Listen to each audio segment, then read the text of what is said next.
2020년도 마지막 예배를 함께 드리게 되어서 매우 감사하게 생각합니다. 실시간으로 영상으로 예배드리는 우리 허구 청년을 위해도 주님의 은혜가 함께 하시기를 축원합니다. 여러분, 성탄절 잘 보내셨나요? 집에서 잘 보내셨어요? 처음으로 모이지 않고 저는 성탄절을 보낸 것 같아요. 그죠? 우리 허구 청년회에서 랜선 성탄 전야제를 했는데 다들 재미있게 보시고 또 참여하셨지요? 네. 전야제 마치고 제가 청년회를 대신해서 참으로 많은 분들한테 감사 얘기를 받았습니다. 참 이렇게 조용하게 성탄절이 지나가나 보다, 너무나 아쉽게 지나가나 보다 라고 생각하고 있었는데 성탄 전야제를 방송으로 랜선으로 우리 청년회가 해줘서 참 재밌게 봤다, 감사했다, 즐거웠다, 제가 대신 인사를 참 많이 받았습니다. 저는 제가 한 것은 하나도 없습니다, 우리 청년들이 다 알아서 준비했습니다 라고 여러분에게 공을 돌렸습니다. 참으로 감사한 시간이 아닐 수 없습니다. 하나님께서도 예수님께서도 받으시는 귀한 예물이 됐을 거라고 생각합니다. 수고한 모든 청년들, 또 기도해준 모든 분들께 감사드립니다. 오늘은 송년주일입니다. 2020년도 마지막 예배지요. 예전 같으면 한 해가 이리도 빨리 지나갔습니다 라고 말할 텐데 올해는 한 해가 우당탕탕 지나간 것 같아요. 제가 보기엔 어떻게 지나간지 모르게, 어쩔 때는 정신없이, 어쩔 때는 걱정하다가, 어쩔 때는 이 일 저 일로 분주하다가 그냥 우당탕탕 한 해가 와버렸습니다. 아쉽게도 사실 연초부터 시작된 코로나는 끝나지 않았지요. 내년도에도 숙제는 참 많을 것 같습니다. 올 한 해 참 수고가 많았고 힘든 일도 많으셨은 줄로 압니다. 우리 시간, 우리 각자를 위해서 한번 좀 칭찬해 볼까요? 저를 한번 따라해 보세요. 자, 이렇게 어깨를 토닥하면서, 자, 한 해 참 수고했다. 별로 수고 안 하셨어요? 목소리가 너무 작은 것 같아요. 자, 치면서, 자, 한 해 참 수고 많았다 했었다. 네, 정말 애 많이 쓰셨잖아요. 수고 많았습니다. 그래도 칭찬하고 격려는 한번 하면서 넘어가야죠. 내년도 해야 할 일이 좀 많을 텐데요. 정말 한 해 우리 일터에서, 가정에서 참 애쓰시고 수고 많으셨습니다. 또 잘 해주셔서 너무 감사합니다. 하나님의 은혜로 또 모두가, 가까이 있는 가족과 우리 형제자매들 모두가 건강하게 잘 지내온 것 같습니다.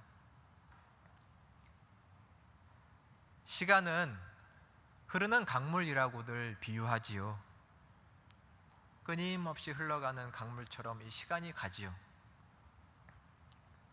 내 앞에 강물이 하나 있습니다. 그 강물을 보고 있노라면 도대체 그 강물은 어디서 흘러서 오는 걸까요?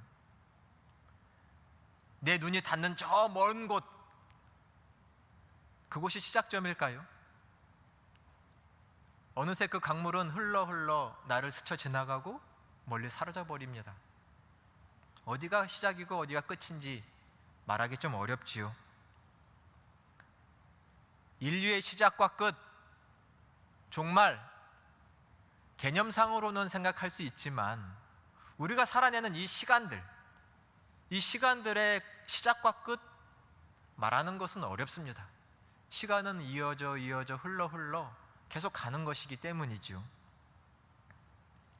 하지만 사람은 이런 흘러가는 시간 속에 나름의 테두리를 만들어 놨지요. 해가 지고 뜨면 하루, 봄, 여름, 가을, 겨울이 지나가면 한 해, 이렇게 시간의 테두리를 만들어서 시간을 구분하고 시간을 계수합니다. 하루의 마지막, 한 해의 마지막, 이때 사람이 흘러가는 시간에 나름 줄을 그어서 생각하는 거죠. 물론 인위적일 수 있지만 그래도 이렇게 마지막 때를 한번 생각해 보는 것은 우리에게 의미가 있습니다. 우리의 삶을 돌아보고 또 다시금 새롭게 시작하기 위해서 무엇이 필요할까를 생각해 볼 수 있겠죠. 오늘의 전도서의 말씀이 우리에게 이 마지막 예배 때, 한 해의 마지막 때에 귀한 은혜를, 말씀을 주시기를 간절히 소망합니다. 여러분, 전도서 읽어보셨나요? 다 읽어보셨어요? 전도서 하면 떠오르는 유명한 말씀들이 있습니다. 그죠? 전도서 내용 전체 주제는 이해하기 어렵다 할지라도 일단 대표적으로 유명한 구절들이 있죠. 전도서는 1장 2절에서 이렇게 시작합니다. 전도자가 이르되 헛되고 헛되며 헛되고 헛되다, 모든 것이 헛되도다 라고 말을 합니다. 제가 다시 읽어볼까요? 헛되고 헛되며 헛되고 헛됨이 모든 것이 헛되도다. 1장 2절에는 한글 번역상 9단어가 나오는데 그 중에 5단어가 헛되다라는 말입니다. 헛되다. 도대체 뭐가 그렇게 헛된 걸까요? 아주 강조를 해서 말하고 있습니다. 오늘 본문 12장 8절에도 비슷한 말씀이 나오죠. 전도자가 이르되 헛되고 헛되도다, 모든 것이 헛되도다. 아니, 목사님 연말 예배에 왜 이렇게 헛된 얘기만 하시냐 이렇게 생각하실지 모르겠지만, 왜 전도자는 이렇게 헛되다고 말을 할까? 인생이 무상한가? 허무주의인가? 많은 분들이 전도서 이 구절만 특히 유념하고 외워서 전도서 하면 인생 무상을 말하는 성경으로 착각하는 경우가 많이 있습니다. 물론 사실은 그렇지 않습니다. 또 전도서 하면 유명한 구절이 하나 더 있어요. 뭐냐면 오늘 본문 1절 말씀입니다. 12장 1절에 보면 첫 말씀에 이렇게 써있죠. 너는 청년의 때에 너의 창조주를 기억하라 라고 말합니다. 너는 청년의 때에 너의 창조주를 기억해라. 청년이라는 말이 나오니까 아마 우리 청년들이 더 주목을 해서 보고 기억할 수 있겠죠. 청년에 대해서 말을 합니다. 물론 11장 9절부터 이어지는 내용입니다. 오늘 본문으로 잡은 1절부터 8절 말씀을 보면 앞에 1절과 2절 그리고 맨 마지막 8절은 조금 읽어보면 얼추 이해가 가는 것 같은데 3절부터 7절까지는 도대체 무슨 말씀인지 알기가 어렵습니다. 한글로는 읽어지는데 내용이 이해가 안 됩니다. 보고 보아도 도대체 이게 무슨 뜻일까? 왜냐하면 이 말씀은 은유이기 때문입니다. 은유. 그냥 비유도 아니에요. 시에 나온 은유입니다. 저자가 어떤 뜻을 내포해서 어떤 것을 상징으로 말한 단어들이기 때문에 아주 알기가 어렵지요. 특히 번역된 거기 때문에 더 어렵습니다. 무슨 말씀이냐면 여러분, 어떤 외국어를 번역하면 정보를 전달하는 뭐 신문, 기사 같은 것은 번역하기가 아주 쉽습니다. 그런데 문학작품 같은 것, 이 느낌, 사람이 가지고 있는 이 감정과 느낌을 전달해야 하는 작품들, 특히 시 같은 것들은 번역하기가 무지 어렵습니다. 그런데 지금 이 시 부분을, 은유 같은 부분을 번역해 놨으니 저희가 그것을 이해한다는 건 더 어렵죠. 사실 성경을 연구한 목회자가 오늘의 말씀을 해석해 드리지 않는다면 1000번을 읽으셔도 사실은 이 뜻을 알기는 어렵지 않으실까 생각이 됩니다. 중요한 건 일단 오늘의 본문의 주제는 청년의 때에 하나님을 찾으라 라는 말씀입니다. 하나님을 찾아라. 하나님을 찾으라. 1절과 2절에 보니 이렇게 써 있습니다. 곤고한 날, 아무 낙이 없다고 말할 해, 해와 달과 별이 어두워질 때, 비가 온 뒤에 다시 구름이 생길 때, 이 네 가지를 묘사하는데 이 네 가지의 묘사는 모두가 다 마지막 때를 말합니다. 마지막 때. 마지막 때가 오기 전에 창조주를 기억해라 라고 청년들을 향해, 젊은 사람들을 향해 권면하고 있습니다. 마지막 때가 오기 전에 창조주를 기억해라.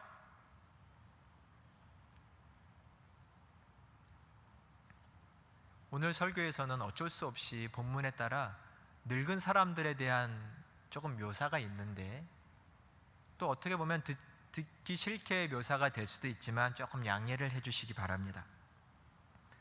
3절부터 7절까지는 늙은 사람에 대한 묘사입니다. 무엇이냐면 사람이 늙어 노쇠하는 것, 늙어서 무덤 속으로 들어가 죽는 것, 이 두 가지 사실을 3절부터 7절까지는 은유로서 묘사를 하고 있습니다. 물론 짜임새 있게 되어 있습니다. 그냥 제가 간단하게 명료하게만 말씀드리고 넘어가 보겠습니다. 3절부터 4절에 보면 집을 지키는 자라고 되어 있는 은유는 팔을 말합니다. 팔. 힘 있는 자, 다리. 왜 다리예요? 이해 안 가시겠죠? 맷돌질을 하는 자, 이건 사람의 치아, 이빨을 말합니다. 창을 내다보는 자, 사람이 가지고 있는 눈을 말합니다. 길거리의 문들, 사람의 귀를 말하고요. 맷돌 소리, 이것은 늙은 사람들이 내는 쉰 목소리를 말합니다. 음악하는 여자는 노랫가락을 말합니다.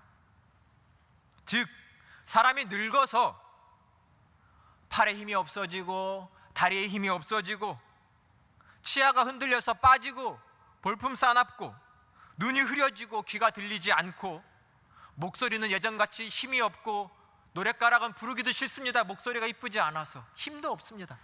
이런 노쇠한 모습을 이렇게 묘사해주고 있습니다. 5절부터 7절까지는 사람의 죽음을 말하고 있습니다. 물론 더욱 아쉬운 것은 5절에서는 번역에 하나 잘못된 부분이 있습니다. 5절에 갑자기 쭉 하다가 정욕이라는 말이 나오는데 그 부분은 사실은 히브리어가 비슷한 것을 잘못 번역한 것입니다. 차양각초라는 식물을 잘못 번역해서 정욕이라고 번역을 해놨는데, 그래서 5절을 보면 살구나무꽃 하면 봄을 말합니다. 그리고 메뚜기 하면 여름을 말하고 차양각초 이런 식물은 가을을 말합니다. 자, 봄, 여름, 가을, 겨울이 지나고 그 다음 뭐가 오죠? 겨울이 옵니다. 겨울이 오는 것처럼 인생에도 영원한 집으로 가는 때가 오는데 그것이 어디냐면 죽음입니다.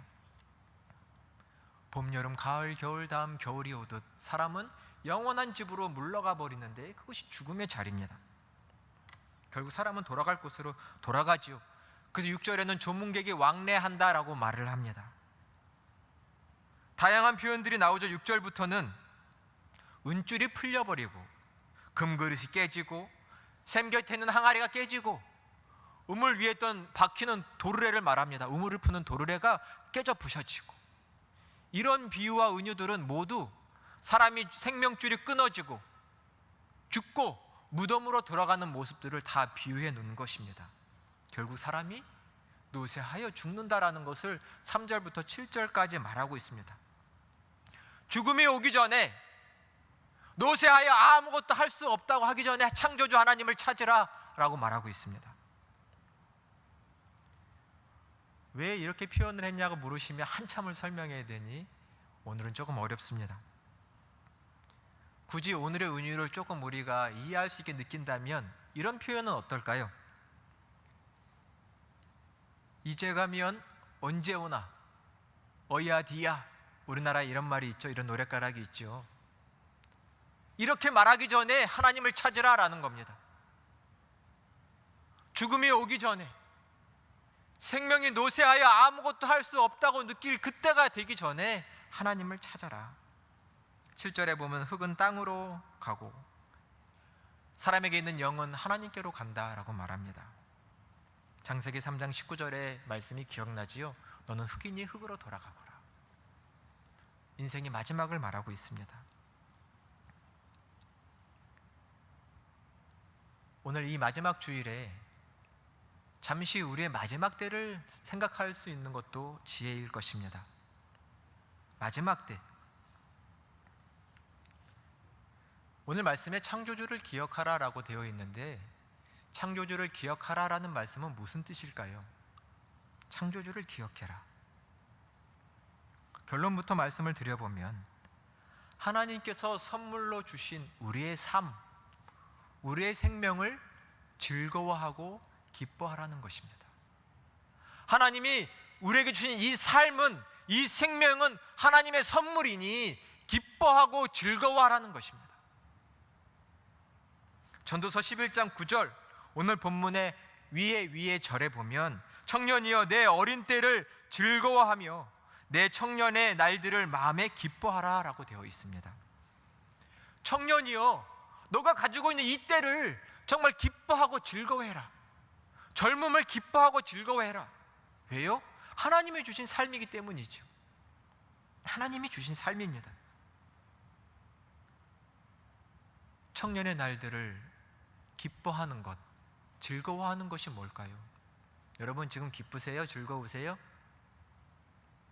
막 마음에 근심과 걱정이 막 눌려 있는 건 아니세요? 표정이 막 기쁘고 살아나셔야 되는데, 우리에게 주신 삶을 선물로 여기고 기뻐하라. 도대체 이건 뭘까요?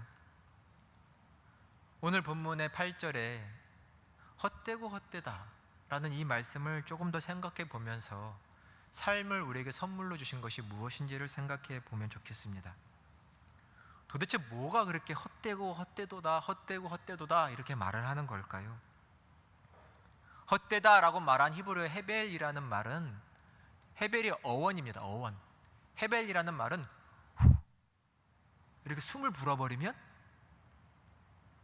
잡을 수도 없는 이 숨, 바람이 휙 부르는 이 바람, 허무함, 이런 것들을 말하는 것이 헤벨이라는 단어입니다. 인생을 놓고 지금 이렇게 말을 하고 있습니다. 헤벨과 같다. 후 불어버리면 잡을 수도 없는 숨 같은, 바람 같은, 헛된 것 같은 인생, 모든 것이 다 이렇게 느껴진다라고 지금 말을 하는 겁니다. 사람의 삶이 마치 바람을 잡으려고 하는 노력과 같다라는 얘기죠. 바람을 잡는 노력과 같아. 어떤 사람이 만일 내가 바람을 잡아보겠습니다 라고 목표를 세우고 바람을 잡아보려고 해본다고 생각을 해보십시오. 이 방법을 쓰고 저 방법을 써서 20년, 30년, 40년 바람을 잡아보려고 했는데 잡을 수 있을까요? 어떻게 바람을 잡을 수 있을까요? 헛된 일이죠. 인생의 삶이 바람을 잡으려는 노력과 같다. 30년이, 40년이 지난 후에야 바람이라는 것은 잡는 것이 아니라 내게 확 불어와서 나를 시원하게 해주면 그저 감사할 것이 바람이구나 느꼈다면, 그의 20, 30년 지나간 그 삶은 얼마나 헛수고고 허무할까요? 인생의 삶이 바람을 잡으려는 노력 같지 않느냐라고 말씀하고 있는 것 같은데, 도대체 그러면 내 삶은 어찌해야 되는 것인가를 말씀하는 걸까요? 한 사업가가 모처럼 휴가를 내서 이쁜 바닷가에 앉아 있었습니다. 바닷가를 앉아서 보다 보니까 한 젊은 어부가 배를 끌고 나가서 물고기를 잡습니다. 근데 잡은 지 얼마 되지도 않아서 금방 배를 몰고 들어와서는 무태 대고는 돌아가려고 하는 겁니다. 사업가는 생각이 많은 듯 그 어부에 찾아가서 말을 건넵니다. 여보시오 젊은이, 오늘은 많이 잡았소? 이미 다 알고 있는데도 말을 거는 거죠. 많이 잡았소? 어부가 말을 합니다. 우리 가족이 먹을 만치 잡았습니다. 빤히 쳐다보다가 더 잡아도 되지 않겠소? 지금 해가 중천입니다. 나 같으면 해가 질 때까지 열심히 물고기를 잡겠소. 그러자 어부가 말을 합니다. 꼭 그렇게까지 잡아야 될까요? 사업가가 답답하다는 듯이 말을 합니다. 아니, 물고기를 많이 잡아야 가서 많이 팔고 돈을 많이 모으고, 그래 이 작은 배도 조금 처리하고 큰 배를 살 수 있지 않을까요?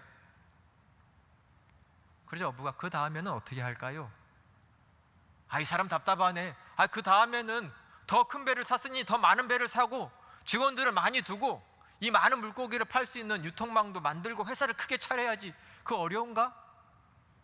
그 다음에는 어떻게 할까요? 그 다음에 회사가 많이 커졌으면 이제는 나만큼 경영을 잘할 사람에게 회사를 좀 넘겨주고, 많이 수고했으니까 나는 조금 쉬어야지. 바닷가에 이쁜 집도 짓고 아내와 같이 차도 마시고 좀 여유를 가져야지 않겠나? 그러자 어부가 이렇게 대답을 했습니다. 제가 지금 그렇게 살고 있습니다. 어떤 생각이 드세요? 인생이 뭔가 생각할수록 답이 없다고 느껴질 때가 많지요. 내가 한 모든 노력, 수고, 애씀, 도대체 이게 어떤 의미가 있을까? 어떤 결과를 가져올까? 내가 목표한 결과를 가져올 수 있을까? 생각하면 답이 없다고 느껴질 때가 더 많지 않은가 모르겠습니다. 정말 중요한 것이 뭘까요? 정말 중요한 건 하루하루 살아가는 내 삶, 내 생명, 이것이 하나님이 주신 선물이라는 것을 알고 살아가는 것이 중요합니다. 오늘을 살아가는 이것이 선물입니다. 내 삶을 살아가는 것이 하나님의 축복입니다. 내 삶은 그 자체로 엄청난 선물이요 축복이라는 것을 아는 사람, 이 사람이 참으로 행복자일 것입니다. 이것을 모르니 인생을 볼 때마다 헛되다라고 생각이 들고 무료함을 느낄 것이죠. 꼭 큰 일을 이루어야지만 하나님이 나를 도와주셨고 내게 은혜를 베푸셨다고 말하는 것이 아닙니다. 이미 나는 은혜를 받은 자로서 이 땅에 태어났습니다. 생명이 있으면 축복이고, 축복을 받은 자로서 우리는 기뻐하며 즐거워하며 살 수 있어야겠지요. 내게 주어진 이 삶, 선물 같은 삶을 즐거워할 수 있는 길을 선택하며 일구어가며 살아가야 되는 것입니다. 바람을 잡으려고 하는 노력과 목표를 세워놓고 그것을 쫓아가면서 내 삶은 어렵고 힘들어, 불행해, 안 돼, 실패야 이렇게 생각하는 것이 아니라 내 생명과 삶은 하나님이 주신 선물이라는 이 복된 생각을 가지고 하루하루를 지혜롭게 살아갈 수 있는 자들이 참된 행복자가 아닐까요? 전도서 9장 4절에서는 이것을 가리켜 이렇게 말을 합니다. 살아있는 개가 죽은 사자보다 낫다. 살아있는 강아지가 크고 멋있는, 그러나 죽어있는 사자보다 낫다라고 말을 합니다. 생명, 하나님이 주신 생명과 삶이 얼마나 소중한지를 말하고 있는 것이지요. 우리는 무엇을 잡으려고 하고 있습니까? 여러분, 무엇을 잡으려고 지금 가고 계세요? 올 한 해 어떻게 살아오셨나요? 공부 정말 열심히 하셨죠? 공부를 열심히 해서 혹 대학을 가기도 합니다. 막상 대학 가보니까 뭐 대단한 거 있던가요? 기대만큼 없을 수도 있습니다. 또 공부 정말 열심히 했는데 원하는 대학 못 갈 수도 있습니다. 열심히 공부하고 자격증을 따고 취업 준비를 해서 취업했더니만 회사 들어갔더니, 기업 들어갔더니 정말 대단한 거 있던가요? 원하는 만큼 없을 수도 있죠. 이 마음속에 때려치고 싶은 마음을 골백 번 먹을 수 있습니다. 때로는 저 여자, 저 남자, 내 남자친구, 내 여자친구 됐으면 좋겠다 라고 하면서 온갖 노력을 다 하고 내 여자친구, 남자친구 됐는데 엄청 행복한가요?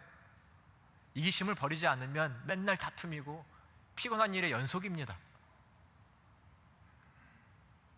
내가 무엇인가를 얻는 것, 가지는 것으로 내 삶을 행복하게 여기려고 한다면 아마 끝이 나지 않을 겁니다.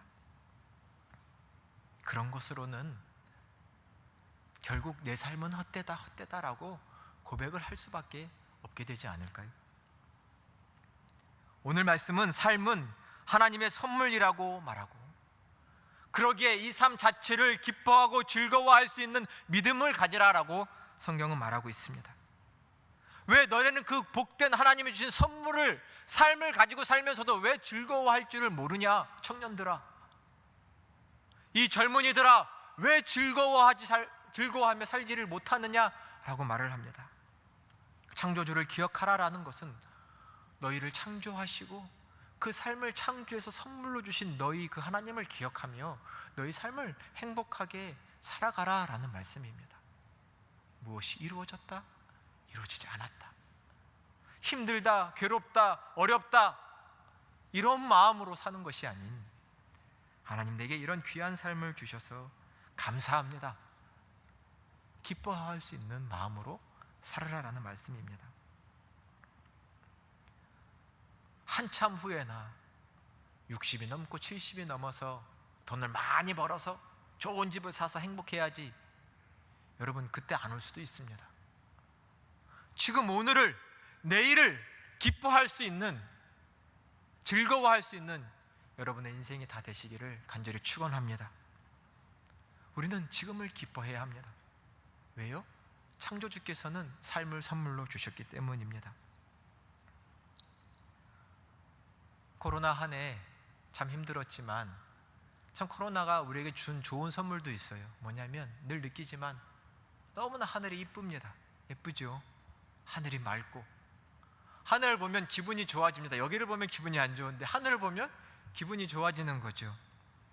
중국이 사업이 정지가 돼서 그렇다고 말을 하죠.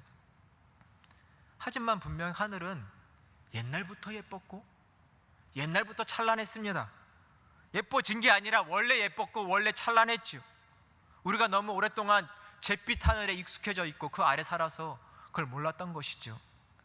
마찬가지입니다. 하나님이 우리에게 주신 이 삶도 빛나고 찬란한 겁니다. 우리에게 주신 모든 삶, 모든 인생은 다 찬란합니다.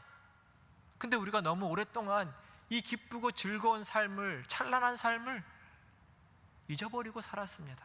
힘들다고, 어렵다고, 안 됐다고, 실패했다고. 그렇지 않습니다. 내게 주신 삶은 그 자체로 선물이고 찬란합니다. 우리가 이제 눈을 좀 떠야 되겠지요. 하늘을 높이 올려보는 것처럼 내 삶이 얼마나 반짝반짝 찬란한지를 다시금 생각을 하셔야 됩니다. 하나님이 주신 선물이기 때문입니다. 이 한 해의 마지막, 정말 이것을 깨닫기를 간절히 축원합니다. 올 한 해가 하나님의 선물인 줄로 믿습니다. 내 삶이 하나님의 선물이었고 내게 있는 모든 일들이 결국 하나님의 선물이었습니다. 그분이 창조주이시기 때문입니다. 우리의 삶을 선물로 주신 하나님께서는 우리의 삶이 하루하루가 모든 내딛는 발걸음이 기쁨과 즐거움으로 가득할 수 있도록 도와주시는 분입니다.